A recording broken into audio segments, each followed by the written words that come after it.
Hello and welcome to Don't Feed the Geeks, presented by the Long Island Comic Guys, the masters of the geeky verse. Well, welcome back, geek freaks. This might be a little late. We skipped a Monday, but we're here. I'm TC, joined as always by JJ. What up, guys? Nice to see y'all. And Toy Story. What is up? All right, guys, we have a really fun episode for you today. We're going to talk about how to collect comic books in this crazy, turbulent market that we're living in right now. But before we do that, before I get to the next point, we're going to end the segment with how CGC is doing with some of their quality control. We'll bring specific examples, maybe some show and tell. But before we do all that, Toy Story. That's going to take it away. It's on the screen. You can read it. Yeah, but I was trying to look at myself so I can interact. Make sure I wasn't making any stupid faces. Before we get into that, though, guys, I have to tell you, I've had the most awesome dinner I've had in probably like 25 years. What? Do you know what I had for dinner tonight? What did you have? Fruity Pebbles. Ooh. I don't think I've had those in years. I made my wife when we were at the supermarket. I put it in the cart. She goes, that's too much sugar for her, referring to my daughter. I was like, oh, it's not for her. She goes, you shouldn't be eating that. I was like, you shouldn't be telling me what to do. Say that now. She's not there. Was it delicious? Yeah, it's pretty good. I'll probably be hungry after. Did it make the milk change colors? No, it didn't have enough time to stay in the bowl. By the time that happens, it's all soggy anyway. I like a little bit of sogginess. Okay. I know a lot of people aren't like that. I like light sogginess. Okay. No sogginess, and I don't like the milk afterwards. The milk Don't feed the geeks. We got to talk about food a little bit on this. Yeah, that's true. We should talk about food more. Cereal is the best thing to eat all day long. I don't normally do it. I'm very, very much against breakfast for dinner, but today we had like these leftover pork chops or something else, and I was feeling or something else. See, I like to eat cereal out of the box during the day as a snack. Yeah. So by my desk, I'll have a box of cereal, and I'll just, good stuff. To each their own, sir. Yeah. I forgot what we're doing here now, but I think Toy Story, you're supposed to be saying. Yeah, well, do something, Toy Story. So the biggest news to break, I think, since in the last couple weeks or so, Marvel, following DC last year, is pulling out of Diamond for their North American distribution. They're going to be switching to Penguin Random House for all distribution. So that means both of the big two have now cut ties with Diamond, which is huge. This is crazy. I was doing a little bit of reading on this, and Marvel did 62% of the business with Diamond, and the next one after that was Image has got the second biggest, I guess, business with them at like 19%. That was sorry, JJ. I just want to cut you off. Was that after DC left? This was after DC left. I don't know what DC percentage was, but it's unbelievable news. I mean, I'd like to see how this is all going to turn out because, Image had 12%. They comprised 12% of the business. I mean, I think the way it's going to turn out is Diamond's going to fold. There's no way they can survive without the big two. And then what's going to happen to independent creators who usually go through Diamond to release their books? I mean, the non-images. I mean, I would imagine they're going to probably follow suit. Yeah. I mean, I think what really stinks is for the average consumer. I mean, I guess when you think about it, it's probably good business-wise. There's not one company who's in control of everything. But on the flip side, I just don't. I feel like it's going to be harder for comic shops. I know, Oz at Best Comics was telling us that it's like a pain in the butt now with what's going on. I also read you had one place where you're getting your books. Now you're going to have to go several different places. And a lot of the problem is that I know on the DC side, there's these books that are hot and you don't even see what they look like. Yep. Because they're not solicited in time. So people, these are coming out and they have to put their orders in, and they don't even know what the book looks like or who the artist is until, after it's already ordered. And they're like, oh, we got 10 copies of this book. Oh, wow. It's the Patrick Gleason, Amazing Spider or whatever, 55 that the whole goddamn world wants. Yeah. And, now they don't have enough. And, it's something else I seem to understand is, Diamond has the trademark of Free Comic Book Day. So that's going to change. That's true. I didn't even think of that. That's going to change. Yeah, because they were. It was during COVID, so there was no Free Comic Day. They were telling DC that you can't be part of this now when they left. So DC was going to have their own Free Comic Book Day, but not part of the whole Diamond thing. So now, like, what happens to that? Like, it's a strange dynamic of what's going on with them. Yeah, I mean, I feel like those two don't really care that much about like that. They'll find a way around it in their own way. It may screw the comic shops though, because I don't know how accurate these figures are, but I just read them. Comic shops get, from what I understand, Diamond's rolling discount with them is 59% off of cover price. Mm-hmm. So with Penguin though, it's going to be only 50%. So they're going to lose a part of their profit margins there. I mean, 100%. I was 100% of the mind that this was bad for comic companies, and at the end of the day, it's going to be bad for us as well. Yep. Yeah, it's going to be more money and less books, probably. I don't know. Yeah, we'll see what happens. And I think the independents. I've been seeing an uptick, especially on the crowdsourcing side of it. That a lot of these independent artists and writers are going the crowdsourcing side, like Kickstarter and Indiegogo, and they're making huge bank on that. Yeah, I still feel like the average collector though isn't getting in on that as much. It's I don't think it's like something that is sustainable. Right? Yeah, so it's just hopefully they figure it out soon, because I feel like they're shooting themselves in the foot by like constantly making things more difficult for the people who actually want these. But all right, moving on. So next point, Lucy Liu, if I'm pronouncing that correctly, has been cast as Calypso for Shazam: Fury of the Gods. Great. Can I ask you a question? Yeah. Sorry, I cut you off. Do you know who she is? I don't. Really? I do. Yeah, I know her. Yeah. I mean, my favorite movie of hers was Kill Bill. I mean, she was just unbelievable in that. I love her. And she's one of those type of actresses. She works both, on TV series and movies. And she's great on it. Mm-hmm. I remember she started on, or at least the first time I saw her was on the TV show Ally McBeal. And she came on and like just lit it on fire. She was such a great character on that show. That was actually a really good show overall, but she was a really strong like female character, blew it up. I mean, she's super cute too. She was also in like one of my favorite movies. It was with Josh Hartnett and Bruce Willis, and he's like a hitman, Lucky Number Slevin.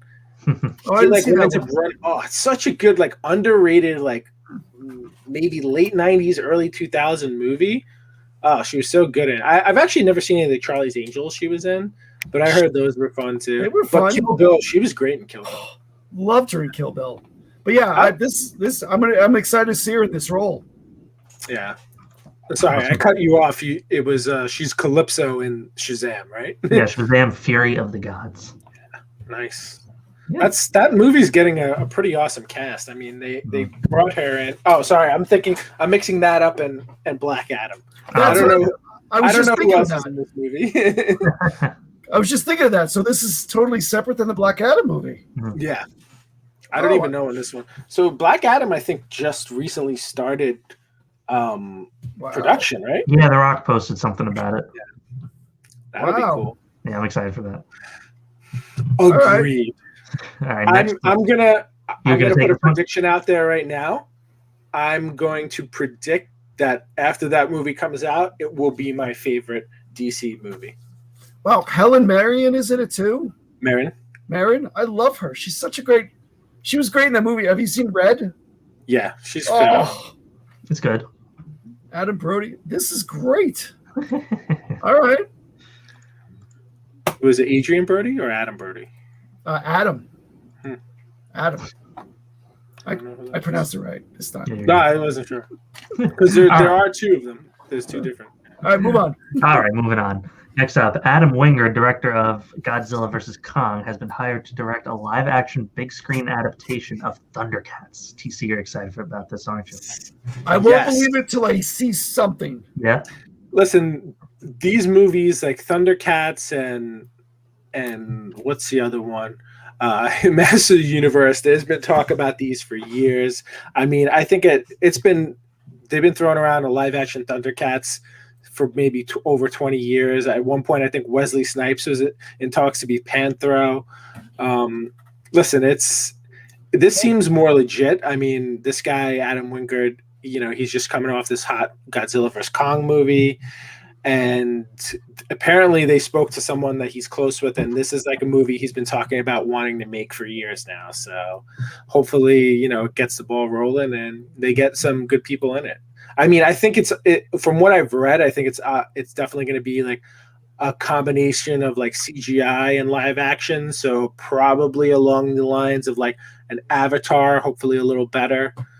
But I mean, let's go. We'll see. Let's go. Nice. Whoa! I was waiting for you to do that. Nice. All right, next up, Indiana Jones 5 has added Phoebe Waller-Bridge to the cast. And John Williams will be returning to score, which I didn't expect. I thought Star Wars would be his last movie. I'm going to be honest with you. I don't know who that first person is, but I know who John Williams is, and I'm excited. I'm gonna say this. I don't think it can be worse than the last Indiana Jones movie. Just gonna say that really bad. Because how do you go from that to this? Oh, I mean, your hopes are down. Like, I think I've mentioned this so many times, but right before like that movie, I think like 5 or 6 years before they finally went forward with Crystal Skull, they were talking about like them discovering Atlantis, and Sean Connery was still going to be part of it.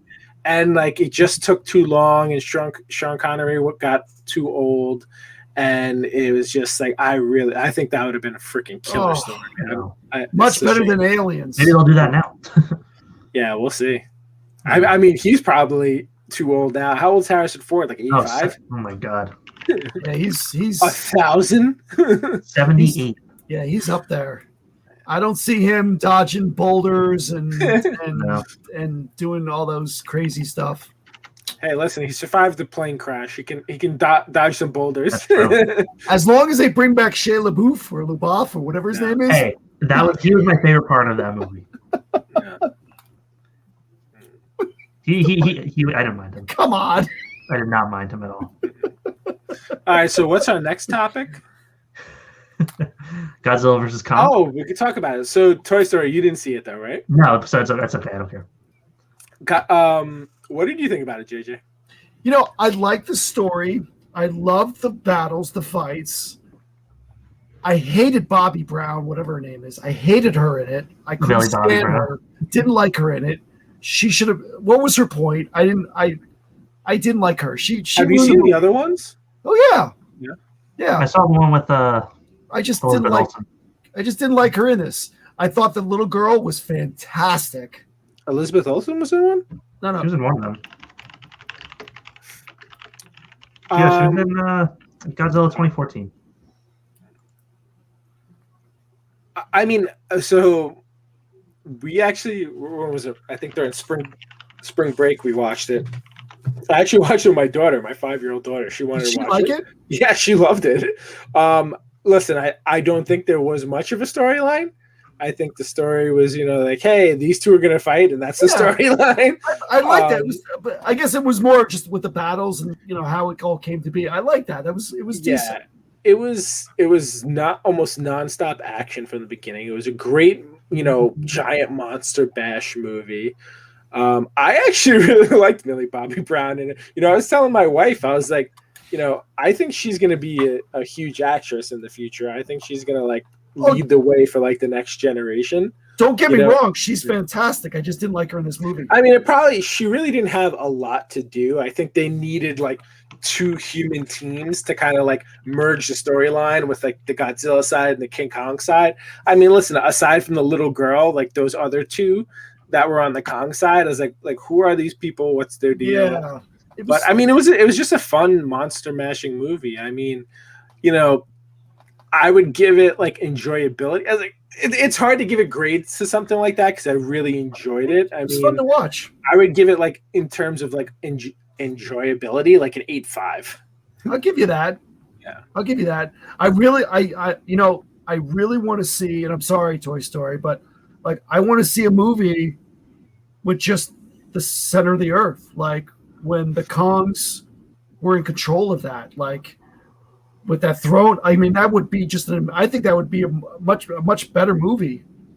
Seeing something in Middle Earth, Middle Earth, like a movie on just Middle Earth and how they became war with each other. I think that'd be awesome. I'm sure it's probably in the pipeline already. I hope so. All right. Yeah. Good stuff. So up next, we're going to talk a little bit about the Falcon and the Winter Soldier. I'm going to take off my headphones for this because I do want to. Go ahead. No, I don't want to know what happens. So give me a thumbs up when you're done. Okay. All right. So we'll make it quick. So there's a lot of, a lot going on.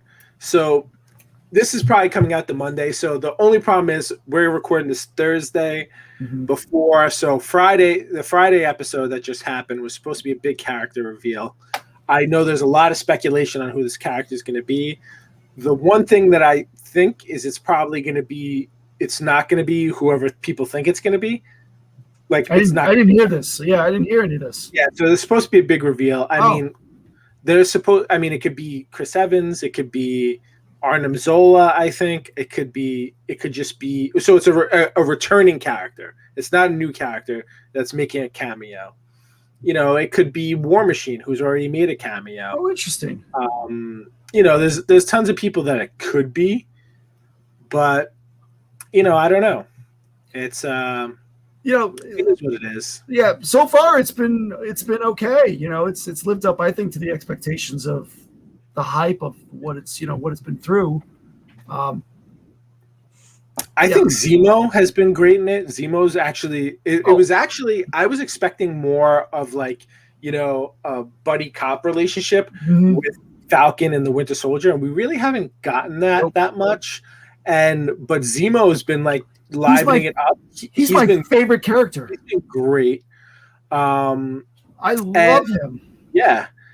So, and then this John Walker guy, people are giving this guy so much crap, but he's actually doing a fantastic job because he's acting exactly the way he's supposed to be acting. Okay, see, I don't know that. I didn't read I don't know any of that whole storyline of any of that. So. Yeah, so I mean, he's supposed to be trying to do a good thing, but he gets warped along the way. And it's so funny because I've seen all these posts going around about the whole thing that the scientist, I forgot what his name is, but tells Captain America in the first Winter Soldier, where he's like, oh, this will bring out what's ever inside. Good will become great. Bad will become, worse. And I was like, that's all I could think about when he was talking about the serum before Steve got it. And then this guy, freaking slamming his shield into that guy's face. And the worst part was that guy was like the one who was like, oh, I used to be a Captain America fan as a kid. And of course, that's the guy who gets killed by the shield. But it was a very that image of him standing over, that was it was pretty powerful. And I think what they're trying to get at too is that not everyone can be Captain America. No one's going to be Steve Rogers. And, another thing is Steve, this guy, he keeps saying, I'm John Walker, Captain America. Anytime Steve Rogers, Chris Evans introduces himself, people went back again and did this. He never says Captain America or Steve Rogers. Captain America. He always says, hi, I'm Steve Rogers. Right. He never identifies himself as Captain America. It's, it's interesting. You know what we should do? We should just do the whole episode and never stick the 2 thumbs up. Yeah, we should. But I kind of I need his help on the next one because I know he watched the next one and you didn't. So yeah. So I mean, listen, I think it's been really good. I don't think it's on the level of WandaVision yet, but I think it's going to get there. I think it's really good, and I'm excited. Go ahead. We have 2 more episodes, right? Because this is shorter. 5, yeah. So there's only gonna be 6. So I think there was 2 more. I think we're at 4 now, and the next one's 5 and 6. And the next series after this is Loki, which is next month. I'm super pumped for that one. Yeah. All right. And he's back. Oh, he's not back. We can't hear you. I muted myself, so that There we go. Yeah, it sounds great, guys. I'm excited. No, it was good. Yeah, so it was just so crazy that that one guy killed that other guy. Yeah, it was insane. Yeah. Well, I mean, you never really expect like a DC character to show up in a Marvel thing, Right? So that was cool. It's. Sorry. You guys talk about Invincible. Yeah. Okay. Yeah, so Invincible's the next one. So you're not going to watch it, TC, so you don't care? Even if I do watch it, I don't care about being spoiled. Like, because I won't even know what you're talking about. So, like, I'll have to learn as I watch because I've never read it. Yeah. So if you haven't read the book, it's fantastic. I have not read the book. I never finished it. I read like 80 issues. I never finished it. How many issues are there? 100 and something, low hundreds maybe. Yeah, obviously Robert Kirkman superhero series, Image Comics. It's amazing. It's out of the box. On JJ, Amazon Prime. Amazon Prime. Yeah. Yep. So JJ, what do you think of the show so far? So they're doing. So it was strange because I think what they released the first 2 episodes, and then after that it's been weekly. So it's been one a week. You're not getting the full episode. The full series in one shot. Correct. They're up to episode 5 now, and I think the first and second episode were fantastic. I loved it. It was a great. It was a lot different story because you have these new superheroes and it's a different world than what you expect from like right. And then watching this as an animation, it was pretty cool. I love the animation on it. Yeah. I mean, whoever wrote, and the art's spot on to what it looks like in the comics too. It's great. Cool. When you get into episode 3, I kind of took offense to a lot of it, or not offense, but it just got you get I don't even know if I want to even bring this up, but you get these hidden agendas, and that stuff turns me off when they talk about different things that's going on in the present world now that they bring into a cartoon like this. It's a turn off to me. But then it started picking back up. I think episode 3 is the one I had an issue with. Are you up to date? I'm up to date. You like it? You liked it after that? I love that it's bloody, it's violent, it's vulgar, it's a no nonsense cartoon, definitely not for kids. It's great. It's like you're watching a comic book, like you're reading a comic, which is pretty cool. The voice acting is awesome too. So, we've got some big heavy headers in this. Yeah. So Clancy Brown, J.K. Simmons. Yeah. The kid from the guy from Walking Dead, Stephen Ewan plays. He plays Invincible. Mark. Yep. There's some really incredible voice acting. Yeah, I mean Jason Mazzuccas from Parks and Rec and all those shows. Yep. I mean, which one is he? He's one of the superheroes. Oh, or in Parks and Rec. Yeah, Parks and Rec. He's the guy on the city council, the crazy guy. Oh, with the hair. Yeah. Him, Mark Hamill's in it. Mark Hamill. Zachary Quinto. Yep. Tons of people. When I kind of like The Boys, but an animated version. JJ, is it? Have you not seen The Boys? I haven't. No. Oh, yes and no. It's at that violent level. I mean, but just in an animation format. Mm-hmm. But it's pretty violent. I was a little taken back when I first was like, wow, Yeah. It's cool, but the voice acting is insane. I love Damien, the devil detective. Yeah, I mean, oh my god, demon detective. That would be a great. Spin-off, right? Spin-off just for him alone. I feel like Hellboy, but he's like a detective.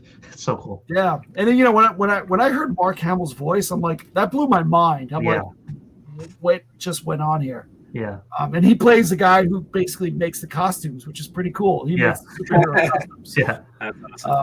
But yeah, it's a great. So far, it's great. I like it, and it's different from the mainstream stuff. Yeah, you should watch it, TC.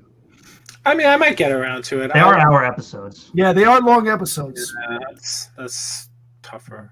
I'm still rewatching Star Trek: The Next Generation. I'm in season 5, so I've decided that I've never watched one of the movies, and I think it's one of the more important ones. I think it's the last one they did. It was Nemesis. I think it was like one of the first movies big movies Tom Hardy was ever in, where he plays like a Captain Picard clone.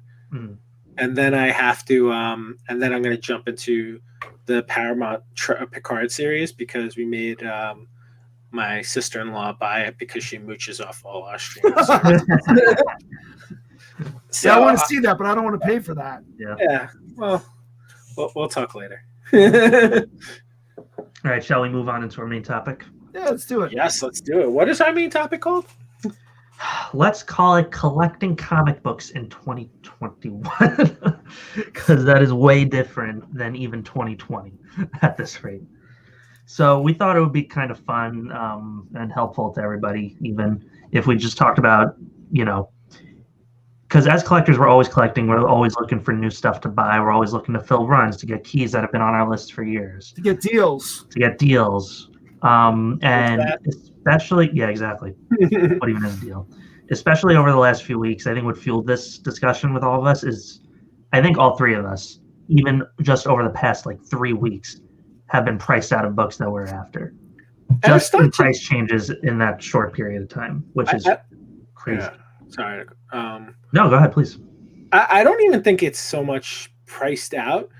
It's frustration of why without explanation, just because I mean, I guess when it comes down to it, it's supply and demand, but people just keep buying at these elevated prices. And we've talked about this so many times. It's just, I don't know if it's, people who are inexperienced who are getting into it and they hear something's hot and they just spending. If it's people who have, I mean, it can't be all of the 1%ers coming in. No. I mean, I know there's a lot of people someone was telling me that guy Gary V is a big, proponent of collecting and baseball cards and anything that's a collectible thing.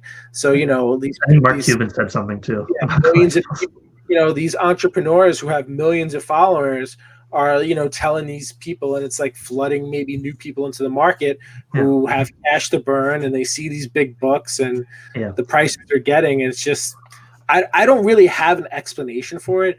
My thing is that I don't want to pay, a certain amount for certain books. And listen, if I miss out on it, then I do. Yeah. Whether I have the money or not to buy it, it's my choice on what I'm going to pay for something. It depends what it is too, because like you said, a lot of people are what we would consider overpaying for stuff because they just keep paying over and over and over what a book's been at fair market value.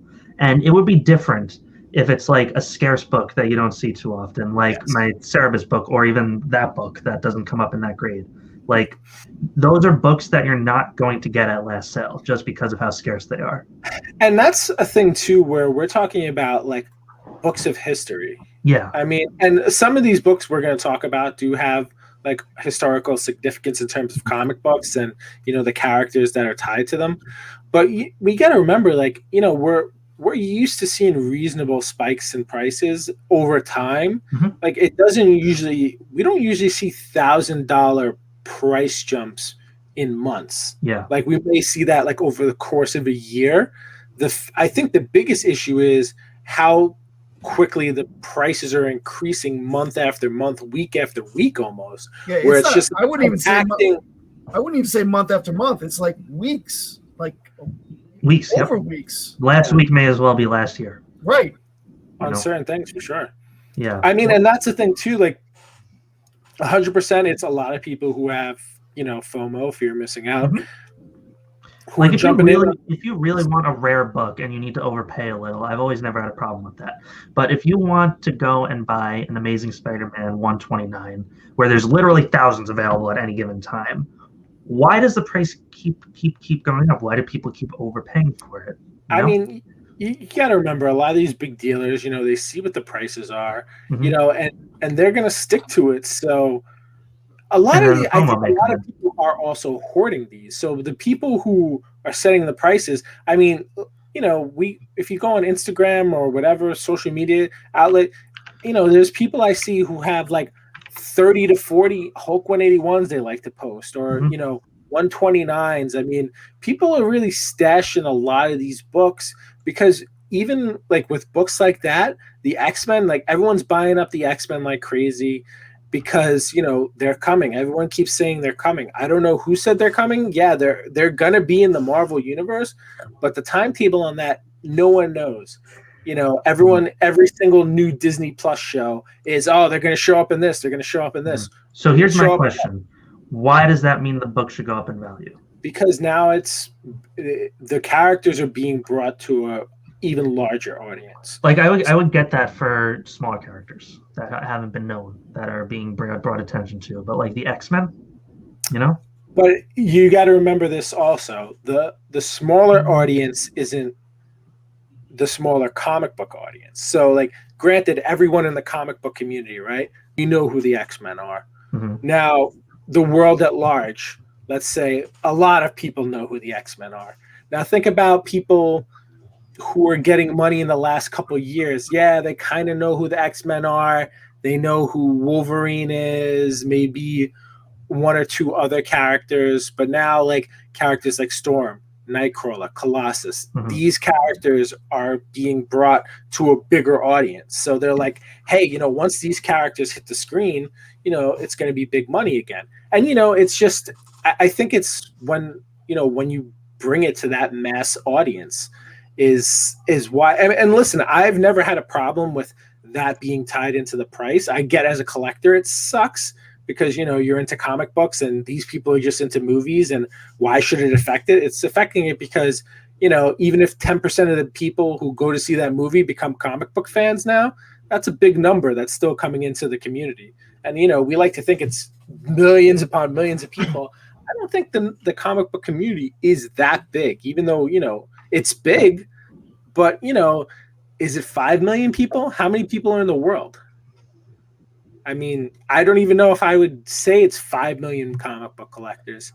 I think it's a lot of people just trying to, make a quick buck. I mean, I see this, and I'm going to go a little off topic here, but I see this, you walk into your local Target or your Walmart and you walk by the card aisle and they're decimated. Like, there's no Pokemon cards. There's no sports cards. You got these, flippers who go in, buy all this crap up, and then they flip it. And they have, they don't know what they have, but they're making their quick buck. Oh, I'm sure they know. The same thing here. I mean, I saw it today. I'm going to my Midtown Comics. Typically on a Wednesday, I can walk in the door at 8:00 with no problem. Sometimes there might be a line, but you're in. Yeah. Today, 9:00, and there's still a line around the corner. Like, it's you got people who either know what they're doing or they don't know what they're doing, and they're just buying up all these resources. Yeah, you're definitely right on both accounts. And you brought up another great point, which is anything that's collectible is hot right now. Yes. It's not just comic books. Not just comics. So, I mean, I brought up these, entrepreneurs, like, pointing people in directions. There's, if there's a market, it's popular. The cards. The card market is insane. Yeah, I was collecting cards for over 25 years, maybe more than that. And in that time, that card market has never been on fire. It's always been the people who were into it. Some of it would be worth money.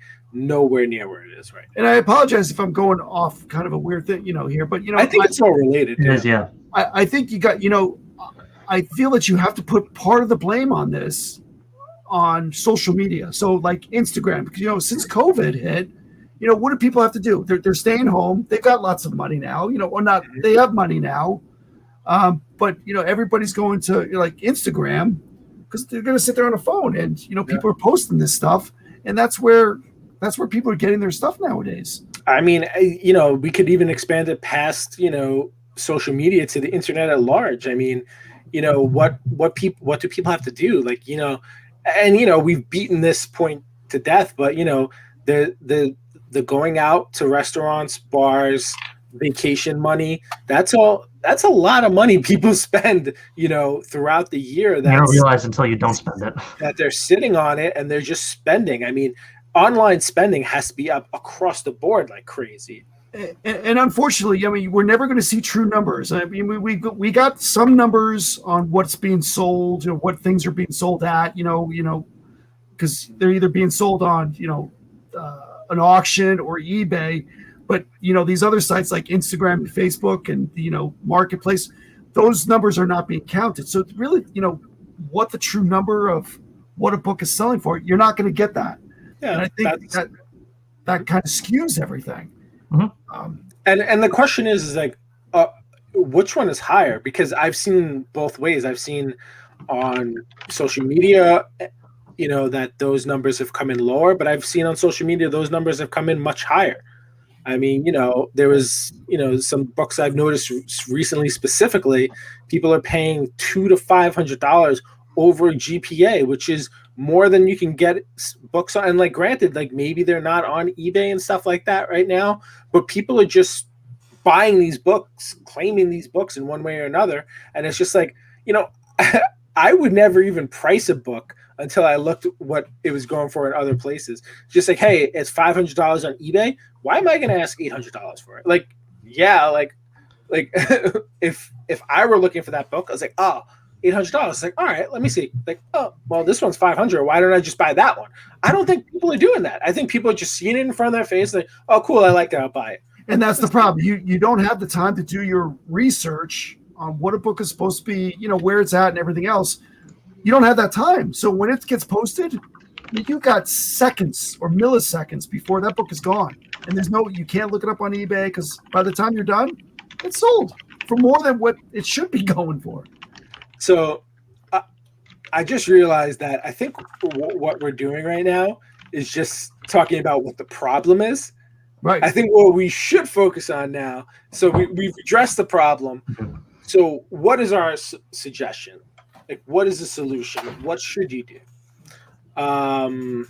So let's start with this. So do you guys think any of these books, and Toy Story, you put a quick list together. Do you just want to go through that list? Yeah. And then we can talk about these books and maybe a few others in this next question we're going to bring up. Sure. So these are just a couple of the bigger, Marvel keys. And I think it's fair to say, while all collectibles, all eras are probably up, Silver Age Marvel is just stratospheric right now. Right? Great. So here's a couple figures. So Fantastic Four #5, First Appearance of Dr. Doom, was on my list for this year. A 3.0, the 2020 average of sales was 3.9K. And the last sale of it was $6,700. That was a 3.0, right? Yep, 3.0. Amazing. It's actually not more. I know, me too, but still double. And you're talking these are end of 2020 numbers, right? Yeah, 2020 average. So. And we're only 4 months into 2021. Yep. Amazing Fantasy 15, another one that was on my list in this grade. I was looking for a 2.5. The 2020 average, it was consistently selling for like between 12 and 14K. I was like, all right, I could sell books, save up for that, no problem. Last sale, 25K. Double. Yep. In 4 months. It's crazy. X-Men 1. I don't even think we got it. It's crazy. I passed up a 4.5 last year. I'll never forget this, for $7,000. And a 4.0 right now, last sale, is $13,000. It's funny too. It's just never been a book I've been interested in. Me neither. And that's why I passed up on it. I was like, I'm not spending $7K on something I'm not that crazy about, And that's just the difference between an investor and a collector too. Yeah, because we're both, I guess. Yeah. I think we're both to a certain degree. We're more collectors, but we buy stuff that we think is valuable. X-Men 94 and a 9.0. This has always been like the stepchild of Giant Size. Yeah, so this is the second appearance of like the new team, right? Yeah. 2020 average was $1,000 across the board. Last sale, $3,300. Yeah, that was very surprised about. And you said that was a 9 right? Yeah, exactly. Werewolf by Night 32, one that I mentioned last episode as one to hold if you haven't. 2020 average was $2,100. It's been that for like 3 years. I know because I've had it for 5 and I've just been watching it. But one went on eBay a couple of weeks ago for $4,450. That one specifically, I think, tied to the TV show. Yeah, that is totally. Because there's a lot of videos coming out with what's his name again? Oscar Isaac. Yeah, Oscar. And I think that's going to be a great one too. So listen, like that one, I can understand a little bit more. Mm-hmm. But yeah, what else you got on this list? Got a couple more. Giant Size, we got to talk about it. 9.6. This is shocking. Yeah, when you put average was $6,300, which I have thought this book was overvalued for years. So this is the biggest misjudgment I think in like the history of the world. Last sale, $26,000. And that book is going up still. That is over 4 times increase. The crazy thing to me is, so it's not even a first appearance of Wolverine, who I think there's no need to include X-Men in anything without him, in my personal opinion. But it's not even an X-Men 1. So you can get like a 4.0, like, yeah, granted it's like more than half the grade in that, but it's the very first X-Men book for almost half that. Like, I would buy 2 4.0s before I would buy a 9.6. Now, why is that? What is the discrepancy there between the X-Men 1 and the giant size? Well, so it's also, so he's talking about 9.6 on the giant size X-Men. Okay. So, and then on the X-Men 1, he was talking about 4.0. So, I mean, there's a big grade. That's a big difference. I mean, like, X-Men 1 9.6, we're talking probably like $75,000 or something like that, right? Maybe even more. But, I mean, still, that's only triple a book that came out, 20 years later? I could be off, maybe 10, 11. I don't know. It's just crazy. And then what was the last book on your list? Oh, your book. Incredible Hulk 181. 9.0. 2020 average was about $5,600. It was hovering around here for a while. Last sale is $13.9K. I doubled my money in a month. Yeah. Thank you.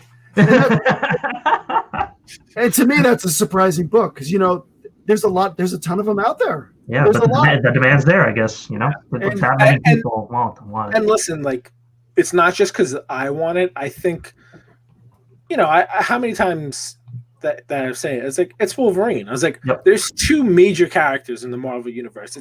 It's Spider-Man and Wolverine. Like, everyone else is a B character. I think they have 2 A characters, and that's who Marvel's A characters are. I mean, God bless, the movies for making B characters freaking megastars, but listen, like, those guys, even like Captain America before this, he was like, nobody bought Captain America. I mean, the problem is people still don't buy Captain America comics. But he's a great character. Iron Man, like, no one was reading Iron Man. No.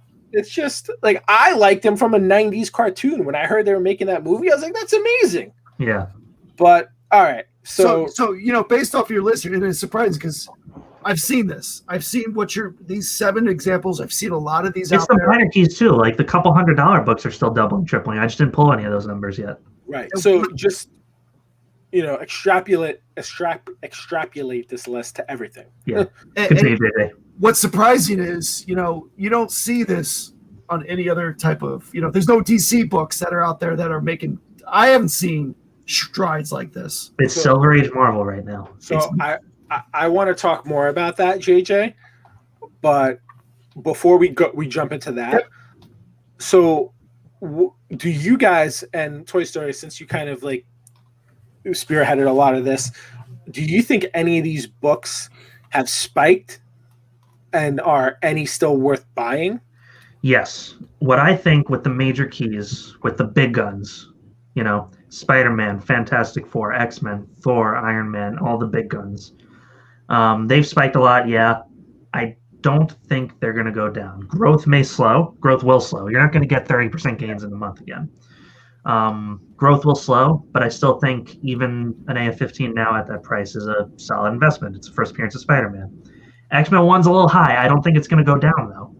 Like, I personally probably wouldn't buy it because it's just too high for such a, crappy condition copy. But I call them blue chip books. They're not going to tank. They're not going to go. They're not going to, if the market tanks, they're going to probably hold value pretty well. You really think so? The big ones, yeah. So a lot of the more minor keys, maybe not. Like Punisher, first appearance of Punisher may go down like 25% or something, but a lot of stuff I think is going to hold. So from your list that we kind of just went through here, I agree with a lot of what you're saying. I think the big books, like, once they reach that point, like, that's where they're going to stay. Do I think they're going to? What I don't think is, I don't think they're going to maintain this, rocket ship going over month. I think they're going to level out by, you give it another 3-4 months. I think you're going to see a very big leveling out here.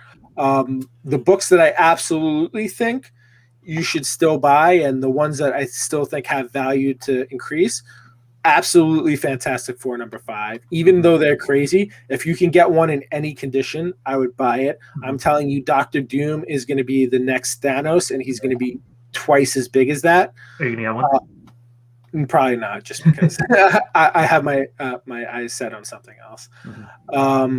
Amazing Fantasy, like you said, it's Spider-Man. He's the guy. If we're gonna say who the guy is, it's Spider-Man. That's the Action 1 of Marvel. Yes, 100%.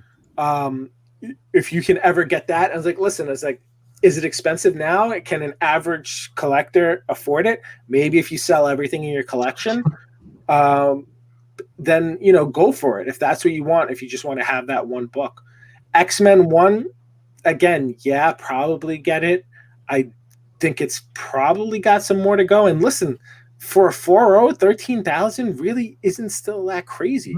Like under 25,000 for like a major book, and it's the X-Men. They're only going to gain more popularity once we start seeing them. Yeah, I mean, Magneto. The biggest thing about that book has going for it is Magneto. I don't care about any of those X-Men that show up in that book. Magneto is the reason you want that book. X-Men 94, I can see cooling down. I don't see it. I think it was undervalued for a while, but I don't think it's as valuable as it's. I can see that staying in the 3s and maybe a little bit under 3,000. Yeah. The same thing with Werewolf by Night.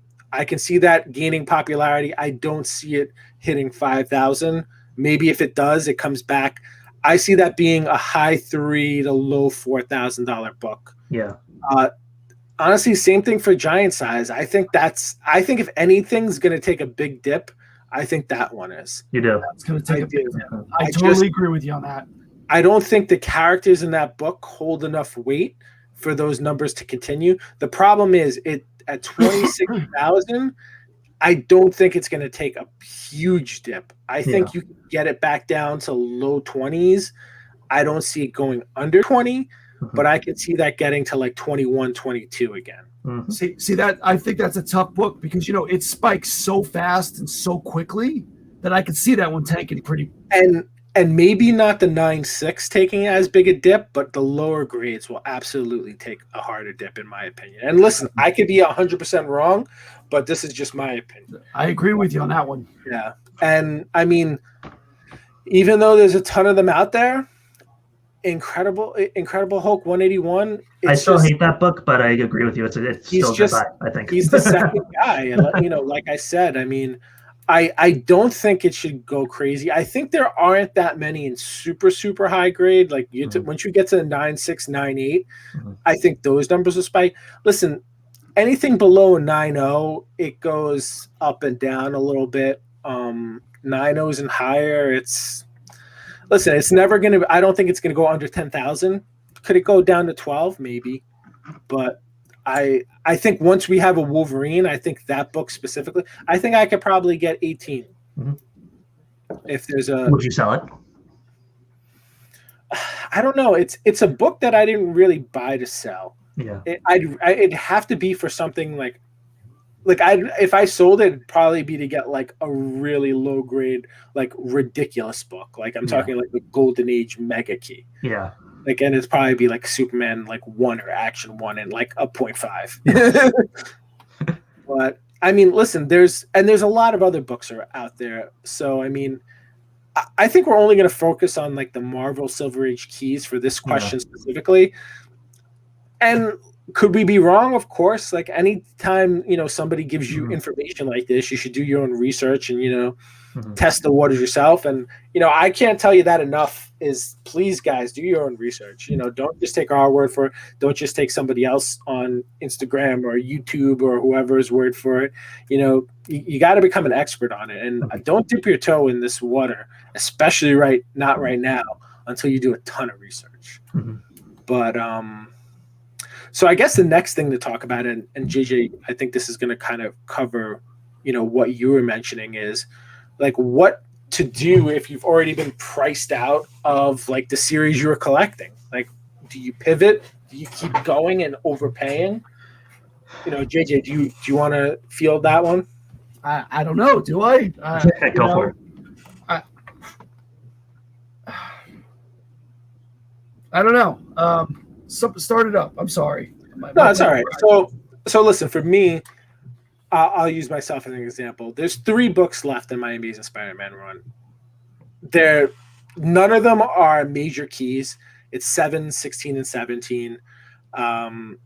It's just the prices on everything. And like we're saying, this is trickling down to every book, is just kind of skyrocketing. Now, I don't think that 7, 16, and 17 are books that are going to stay at a crazy price. I think, are they going to come back down to like $800 books in high grades? No, I think they're going to probably all stay, over a certain amount. But, I think right now is not the time to buy Silver Age books from Marvel. I think at least not in the next 3 months. I say wait till the summer, wait till people start traveling, doing more stuff. Then the people who are really looking to collect, especially from these titles, do it then. Also, I mean, find out, do some research about what's happening. You could get burned with these series too. If somebody, God forbid, does show up in something, you could get hurt. I mean, I'm not that worried because the 3 books I have, they're already talking about all those characters already. Vulture already showed up. It's his second appearance. Daredevil's already confirmed for this book. It's Daredevil crossover. And Green Goblin, and, it's like his 3rd appearance in the book that I need too. So it's just, And going back, unfortunately, you're mentioning it's all Marvel right now. So even right. on the DC side, there's nothing going on in the world of that. So, the prices are still pretty high on some of these DC books that I've seen, but not as high as you could get good DC keys for relatively affordable right now. You could, yeah. And I really think with that stuff is like, are you a comic book fan or are you a flipper? I think if you're a comic book fan, you've got to be a fan of both. Or maybe you're not. If you're just a Marvel fan, then it's kind of a tough spot to be in. But, I've been telling people any chance I get is like, there's a lot of good, like you're saying, DC books out there and keys. I mean, Zatanna, we just got an announcement. Now, that book spiked a little bit, but it's still an affordable book. And there's not a lot of high grades out there. So you could get a 7.0 for like maybe a little over $1,000 when you're going to spend a crazy amount on a Marvel book that you might not see as much of a return on investment right now. And that's a great way to, again, I'm not sure if I'm jumping around here, but that might be a great if you want to start out buying books, maybe start with, a DC or an independent type of book. Because, unfortunately, we're talking about Silver Age here, but, there's a lot of modern books that are up there pretty high. There are, yeah. I mean, case in point, the Miles Morales book. I mean, we beat this thing with the dead horse. Yeah. And that thing is still going up in price. But no animals were actually harmed in the thank you. A little disclaimer there. But maybe testing the waters, if you're a new collector, hitting up the DC side of it. Because again, there are some great books out there. Yeah. I do think though, if you're a serious collector, if you have some extra money to spend and you're looking for good, solid, stuff to buy, I think what I think is really spiked. Obviously, like a lot of the higher grade stuff has too, but it's really the lower grades because that's what most people are buying. Mm-hmm. The big keys, the X-Men books, they're buying 2.0s, they're buying 3.0s. If you could focus on, instead of buying a bunch of smaller books, I think that if you're looking for longevity and things that are going to hold value well, high grade quality stuff, as high grade as possible. That doesn't necessarily mean 7s and 8s, but if you could save up for that one book that's a 4.0 or a 5.0, that's maybe a lot of money, but that'll hold value. That'll, at least I think that those books are going to hold value a lot better than a lot of other ones. And don't be influenced by what you see out there too. There's a lot of people who you see who have 10 or 20 of certain books. Yeah. They've either had them for years. They're a dealer who moves a lot of books at a time. They buy collections. I say, listen, that's a serious commitment if you want to buy a collection. You're looking at bringing, 20 to 30 long boxes into your home. You have to go through everything. You have to teach yourself how to grade. It's not, this isn't, just something you're going to jump into and have home runs right away. There's not thousands of these books, just waiting out there for you to claim them in the wild. It's just, a lot of it's luck. A lot of it, people have been working at this for years, so it takes experience.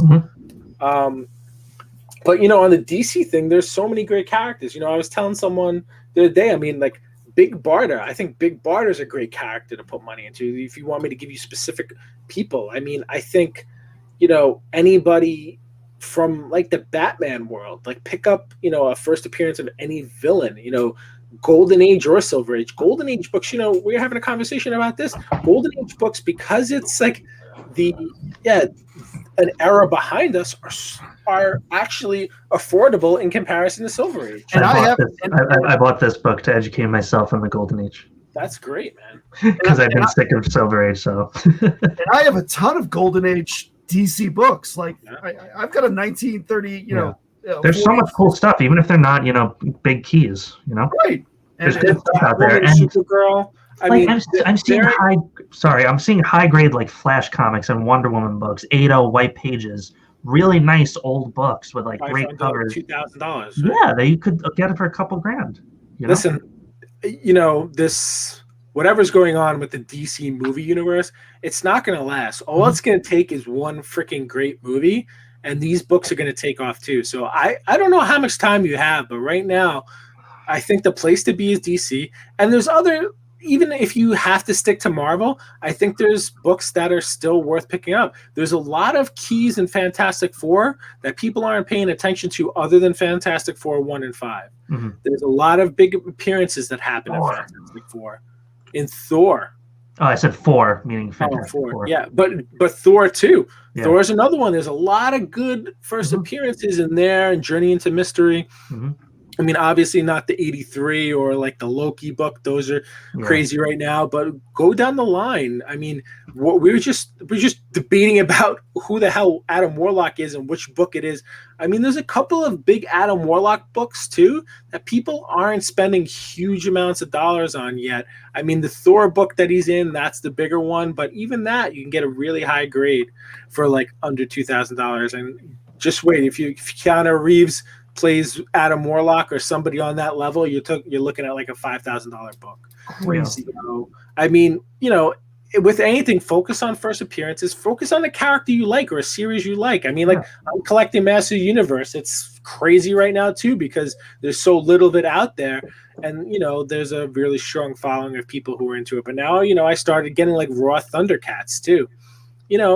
Put a series together of something you like, and you'll never even know when it'll turn into something big. I mean, like Star Wars books are crazy right now. I would stay away from those. I mean, but for how many years was it that Star Wars wasn't? You can pick them up in a dollar bin. I mean, we would see. I remember going like when we first really started getting on the convention scene. How many 9.6, Star Wars 1 would we see? Like almost every vendor had it. I was like, that guy's asking $1,000 for it. Yeah. Crazy. What is 9.8 going for right now? Star Wars? Keep talking and I'll look it up. 3,800 or something. Yeah, like it's something crazy like that. I have a 9.6. That's awesome. It's great. And there's a lot of characters out there. I mean, there's some Hulk books. There's a lot of really good first appearances in Incredible Hulk, other than 181 and 180. You got to do your research. There's a lot of characters out there, and I've seen a lot of people just buying 9.8s of random book. Listen, if you can get like a 9.8 of a first appearance for anything under $500, I would do it. Buy it up in a second. Buy anything in a 9.8 that's affordable. Yeah, totally. It's just the I don't even know. It's just don't buy get covers we like too from the old books. 100%. Yeah, I mean that's. I'm big on whatever the cover looks like. Like I'm very particular about comic book yellow. Like if it's got a comic book yellow, I'm buying that damn book. I didn't collect Golden Age like ever, but I just picked this up because it looked awesome. Yeah, I love that. I thought about buying it too. Yeah, it looked awesome, and I was like, I gotta have that. Listen, that's what I want to get into next. And again, it's not going to be. I don't even necessarily know if I'm going to go after big first appearances. It's just a couple of nice Superman Golden Age covers because I'm a Superman fan, and most of the Superman stuff I have is modern. Dude, I'm not a huge Superman fan. I love that stuff. It's just they're beautiful books, beautiful classic art. There's something about that art. It's a piece of history. It's it's an 80-year-old book, more probably. I've got 5 or 6 of them. It's amazing. Survived. It's just. Listen, there's a lot of options. I think the biggest piece. There's still options too. Yeah, that's the thing. There's still things to buy that are good. Listen, if you find one of these major books and you get a great price, buy it. And you're not into it, buy it anyway. Sell it. Put it into something you're into too.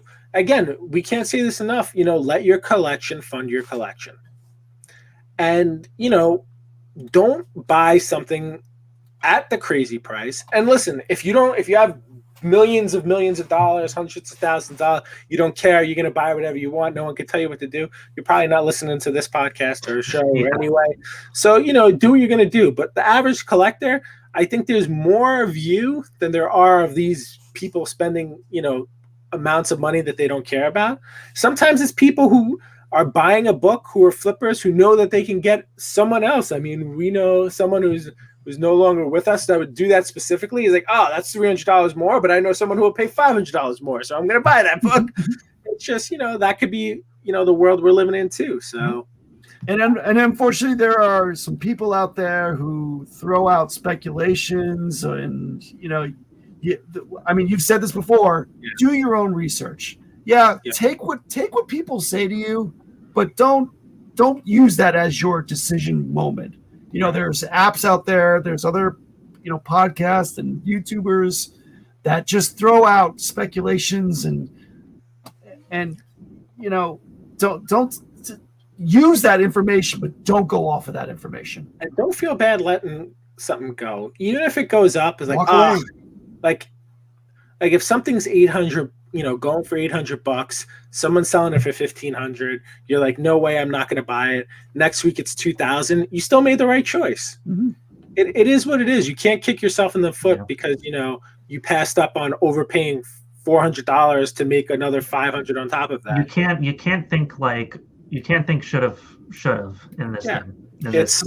You'll go crazy. I mean, the best way to navigate this spec and hype that's going on is if people are talking about it, if it's flooding your feeds or news or whatever you use to follow comic books, you've kind of missed the window. You're too late. You can find it somewhere for a great price.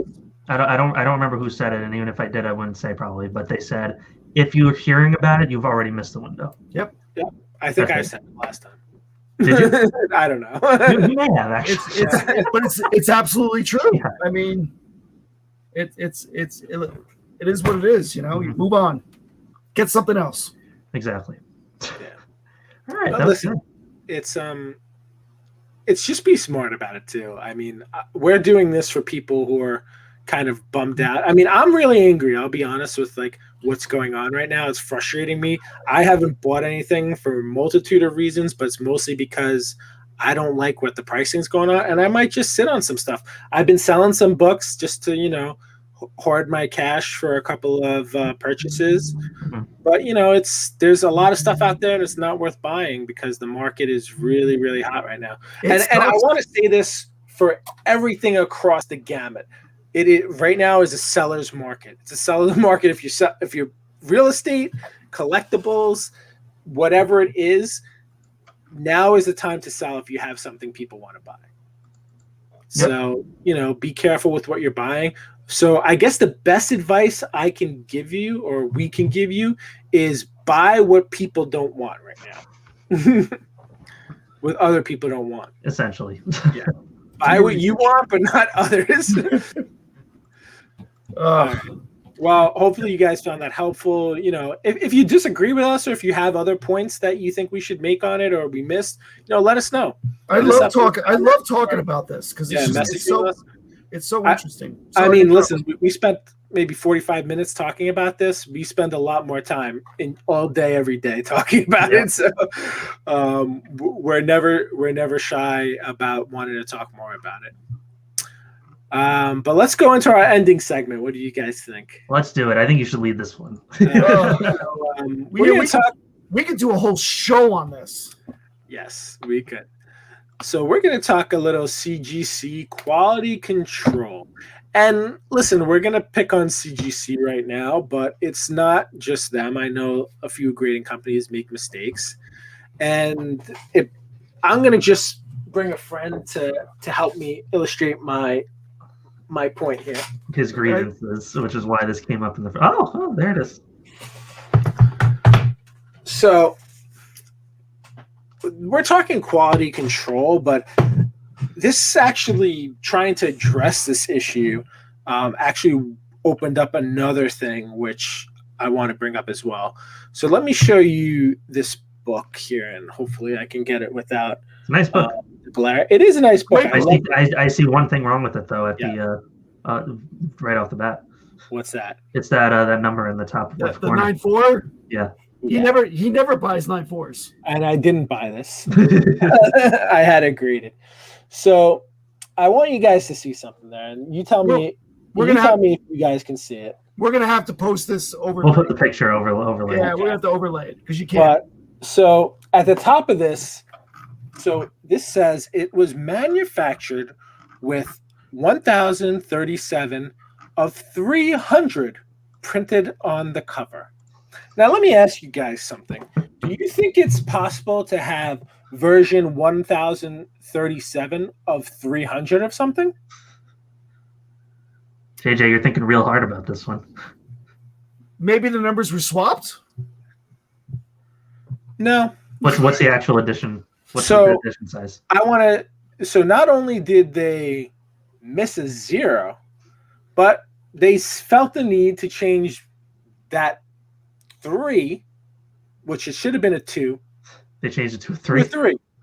So it's 10,000. It's 1,037 of 2,000. Okay, we've noticed a lot of these mistakes, and they're definitely overloaded, and they're grading these quickly. So I don't think they're looking at them really well enough. No. But so to go back to your initial point, I hate this number right here, this grade number. I think 9.4 is the absolute worst grade in comics. You can't fucking see it, but whatever. In a modern, all comics or just the modern ones? I don't really like anything in a 9.4. Okay. I would rather a 9.2 over a 9.4, even in like an expensive book. So back to that. So I called this company who graded this book, and I brought up the label issue.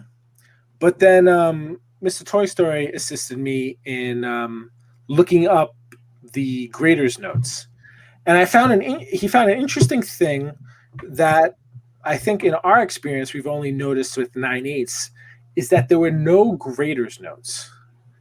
Now, I wouldn't call myself a professional grader, but I've done a lot of work to kind of teach myself how to grade. I've had a lot of the grading masters we know, help me along the way, give me pointers, and I'm usually pretty close. I'm within like a half a grade on like the lower stuff. So I can't find any defects on this, and there may be maybe a little bit of stress on the spine that doesn't break color. If they wanted to give me a 9.6, I'd say, okay, fine. It's a 9.6, whatever. 9.6, 9.8, it's very, what's the word at that point? It's very opinionated, not opinionated, whatever it is. But 9.4, no grader's notes. No real reason why it's a 9.4. So I asked the gentleman who answered the phone. I was like, I noticed there wasn't any grader's notes, and I received a 9.4. So I don't know why I received a 9.4. The response I was given was that the grader's notes are for passing on information from one grader to another, and they're not required. And that information is shared with the comic book community at their kind of discretion. They charge to do this, by the way, right? Mm-hmm. You could buy the grader's notes for $10, but I couldn't even buy the grader's notes because there are no grader's There are notes. no grader's notes. Yeah. So they decide that we can give this to the community was their response, but they don't give it. They charge you for it. So basically, this book was graded a 9.4, no visible defects, and no reasoning. So I was like, so what are my choices here? Like, how do I, figure out why it's a 9.4? He said, well, you would have to get it regraded. Okay. So I would have to put, now I don't really know what this is in a 9.8, maybe like $300. I haven't really done a lot of research on it. I got it because I liked it. It was a book I wanted to get a 9.8 in. I bought this on the line. I almost killed somebody. I remember that. Line. You did. Yep. Thought we were going to jail. Yeah. Well, we were going to go to jail. They were going to go to the hospital. True. It was just me, really. I probably would have been the only one going to jail. So it's really frustrating. I know a lot of people have their frustrations with grading companies, specifically this one, CGC. The person, listen, he was friendly. He wasn't rude, but it doesn't really seem like they're interested in helping you or there for the community at all. So, I mean, how often is this happening where it's just like, well, yeah, this is a 9.4. Like, why? It's right. Just, oh, we did is it just like, oh, we just did 3 that are 9.8s? Let's throw a 9.4 at that one. Mm-hmm.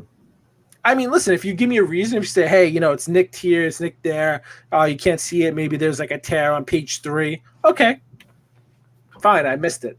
Mm-hmm. But not having any information and these constant mistakes, I really think, and I've said this before, but I think there should be a standard third-party company that handles quality control for all the grading companies. What I speculate is happening is that they are not doing the same level, and I think it's probably pretty I don't think anybody would disagree. They're not doing the same level of quality control on lesser value books as they are on higher value books. You don't see these errors. You don't see these messed up cases or, anything wrong with the label or anything wrong with a piece in the book. You don't see those on high value books, really.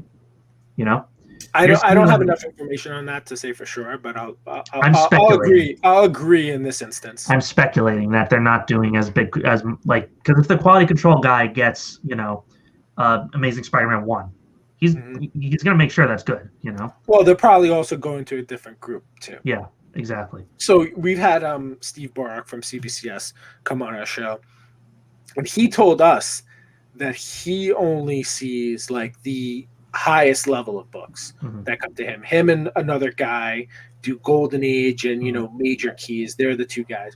So you're probably absolutely right that there's different levels of people, and it's probably people who are also less experienced. Yeah. And you said it. You knocked it on the head there. I mean, I know that they've been getting an influx of thousands of books during this, during the pandemic here, and they're probably hiring anybody that they can get their hands on. And there's no qualifications on these. There's no certificate like, hey, I'm a grader or a class. I think, they may do, I'm going to even be nice here, maybe a 6-hour training of like, this is what you look for. Read this book. There you go. Even if that, it is really frustrating that there's no standard manual for like how to grade. It's just this is the word I was looking for before when I was talking about the difference between 9.6 and 9.8. It's subjective. Yeah. And that's going to be like, it really shouldn't be. Like there should be a scale of, how many defects, what it is. I mean, there's a book scale in Overstreet. There's a book. But both companies say they don't follow that. Is that correct? Or does CBC? They say they have their own thing. Yeah. Which is, that doesn't make any sense to me. There should be some type of standard. There should absolutely be a certification. You should have to take some type of test. Honestly, you should. Maybe they do, but I don't know. They won't take a certification. I don't know. Maybe there is. If there is, good. I'm glad they have it. If there's not, they should have it. Yeah. But on top of that, listen, I don't think this issue is going to go away. I think the grading will probably slow down again, like everything else, once the world normalizes. But somebody needs to handle quality control. CBCS is making mistakes too. I don't see them. I'm going to be honest with you. I don't see them as often, but I also know not as many people send into CBCS as they do CGC. But yeah, I've seen horror stories on social media with CGC, like, with CGC specifically, yeah, listen, it's becoming a problem. We see stuff every day. Our good buddy City Limits, who has his own personal issues with CGC, they post stuff on their website with mistaken labels. They're like, oh, here's this, Spider-Man number 238 by DC Comics underneath it. It's just like, and that's you're advertising this. and that's another thing. So, the label you got, I would think that should be somewhat kind of pre-printed. I know it's numbered, so you really can't do that because it's always going to be a different number. But, like, how do you miss that simple mistake? Like, I mean, it's a typo. I've always assumed that, and I think we've sat with people. I think Steve even brought this up, which when we did the interview with CBCS.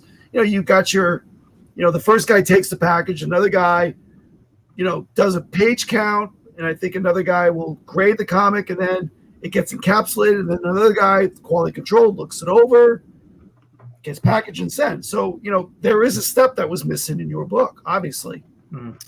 I mean, or it was just like, yep, looks good. Strike Force number 1. Done. Next. Which, if that were the case, I get it because of the amount of submissions they're having right now. But hire more people. You're clearly making a ton of money, right? From all these submissions. It's just another slap in the face at the collector level, where it's just like, hey, we're the best. Who's like, don't grade without, and that's just like my biggest issue with them is that's the attitude like they're purveying, and maybe that's not the way they feel. I haven't, again, the person I spoke to was, very respectful, but he also didn't care. Yeah. Like, he's like, yeah, well, you have to resubmit it if you want, if you don't think it's the right grade. And it's almost like, the whole thing with the graders notes, like, well, that's really for us to send to one grader to another. So why post them in the first place? We decide to give it to you out of, like, he didn't say out of the goodness of our heart, but we chose to share those with collectors. I was like, yeah, because you wanted to charge them for something else. Yeah. But I would be curious to see if you took that out and get it regraded and see what happens. I think if I regraded this 10 times, I could potentially get a different grade each time. You should do that. You should regrade it. I would be very curious to see. Why not? It's an experiment. And what the thing is too is like, and this isn't really on this issue specifically. I would love, and the biggest reason I want like a second person, a third party in there, quality control. I cannot believe, out of the goodness of my heart, and maybe it's because I'm a pessimist at heart, that they don't know whose books they're grading. It's just very hard for me to believe. It's the mystery surrounding who gets that book and where the book's going. At some point, they know who to give it back to. I just don't know if I can believe that the point in the middle where the book is getting graded, that there's a mystery of where that book was sent into. You're telling me if Reese's Rare Comics sends in 1,000 comic books, they don't know that this 1,000 that's coming through is for Reese's Rare Comics? And I'm not picking on them. It's not their fault. But listen, if you have a mega client, you're going to make sure you take care of them. Did you send that in yourself, or did you send it through a shop? Best sent it in. And I don't think they sent a ton, so they probably didn't care. But I guarantee, so let's put it this way. Let's say if we were to send this to our friends at Elite Comics, right? Let's say that they press it for us. I would almost guarantee you this book comes back a 9.8.